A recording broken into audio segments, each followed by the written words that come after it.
So are you switching out your emotional eating for another coping mechanism and you still find yourself emotionally eating?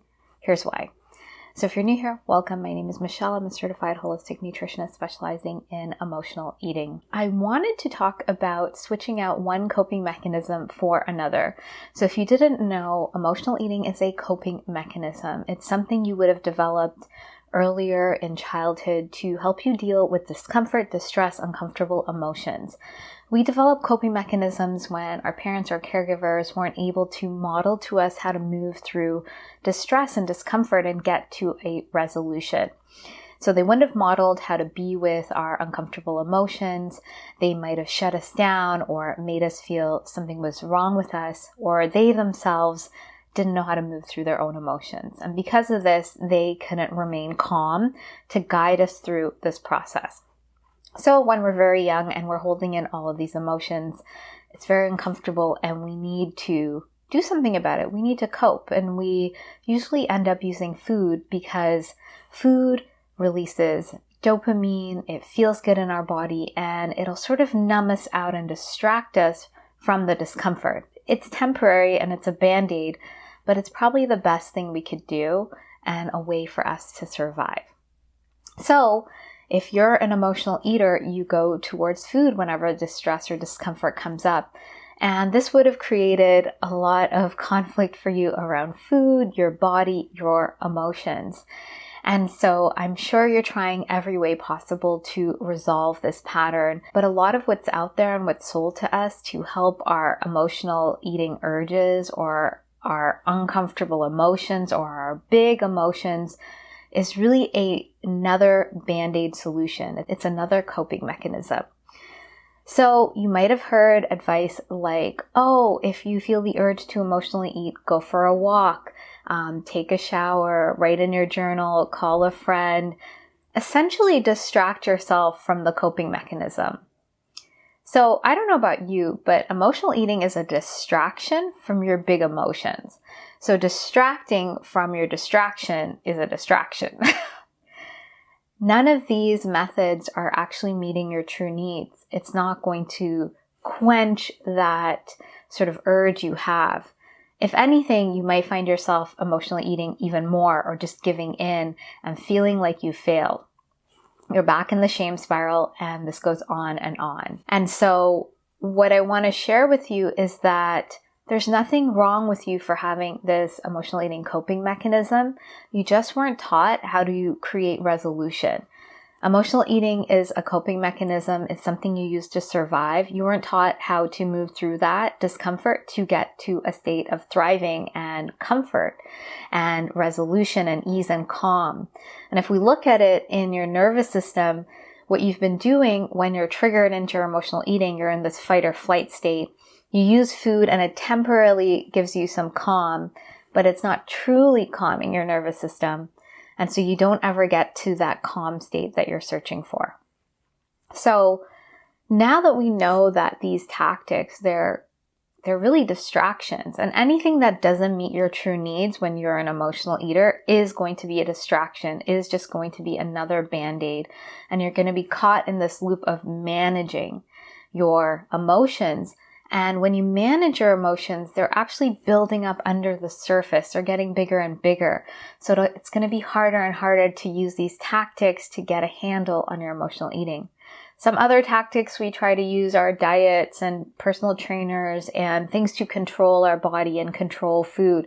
Anything that's trying to control food or control something we don't like is not actually creating resolution and peace and ease. We have to go deeper. And so with emotional eating, because it's multi-layered, in that moment that you have this urge to emotionally eat, you need to be doing two things before you get to this point.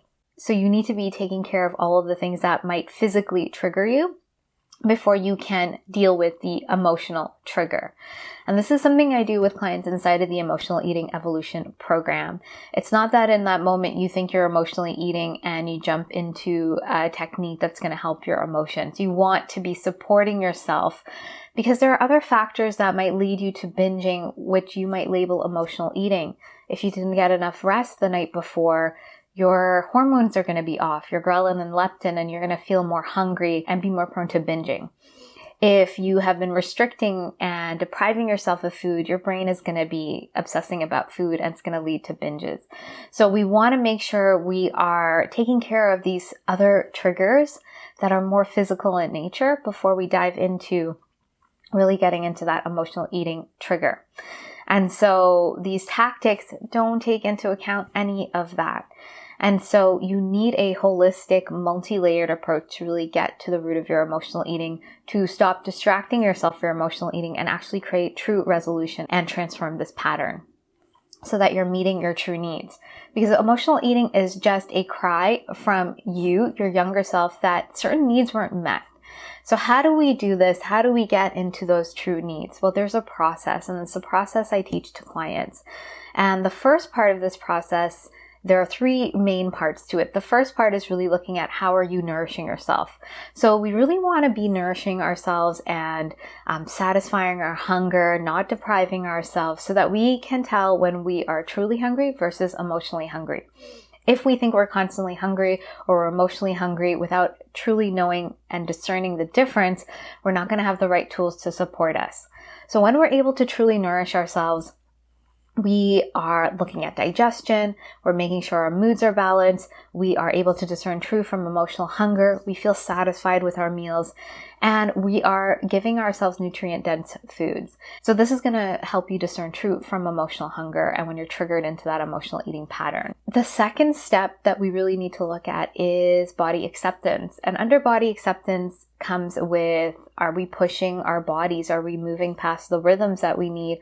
Are we not meeting the needs of the body? Are we just shaming ourselves, pushing ourselves at the gym, saying negative things to ourselves? All of these things trigger mood imbalance. They trigger our shame, which triggers emotional eating. So we have to be looking at this physically. Are we giving the body what it needs in terms of rest or certain rituals?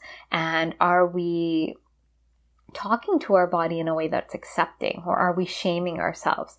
So once we get into those are triggers and we start eliminating them, then we can start looking at maybe what are the deeper emotional triggers. So some of that body shame is going to fall into that, but we want to physically look at, are we supporting our body so that we are not triggered into binging? The third area is really going to be what I call emotional wellness. So here is where we can really see those emotional triggers. We've taken care of ourselves physically in terms of nourishment and body acceptance.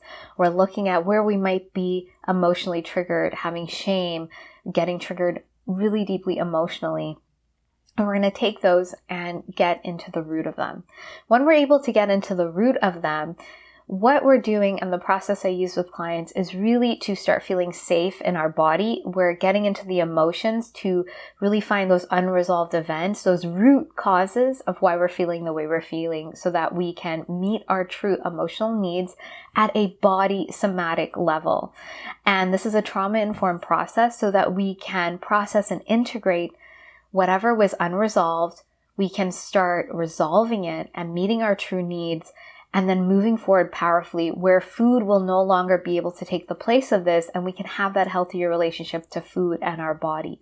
And this is what is needed. It's not about distracting. It's not about saying something's wrong with you when you have a big emotion. It's actually saying, I deserve to meet my true emotional needs. And it's stepping up and being empowered in yourself that you are going to see what's been going on, because our emotions are information and they're there to tell us about our life and what we need to hear.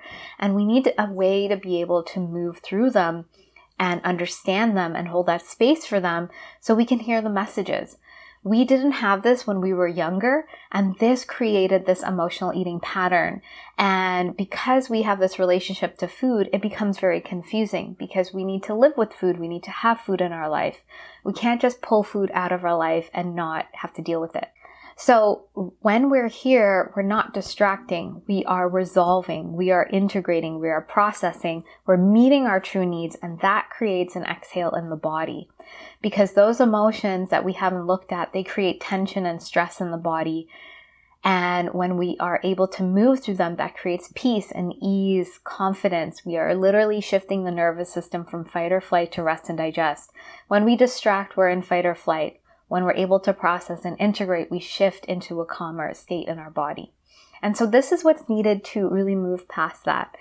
And, it's great to have the structures to support us around how we're nourishing ourselves, around how we're taking care of our bodies, and around how we're going to move through our emotions. These are things we should have been modeled. And if we weren't, we need to create this structure so we can flow from it. We can move past any resistance that's coming up for us. And so this is why we need a multi-layered approach to resolving our emotional eating. You don't want to be willpowering and distracting and fighting this. You want to integrate and process it. And that's what's going to give you that ease and peace and confidence around food and in your body.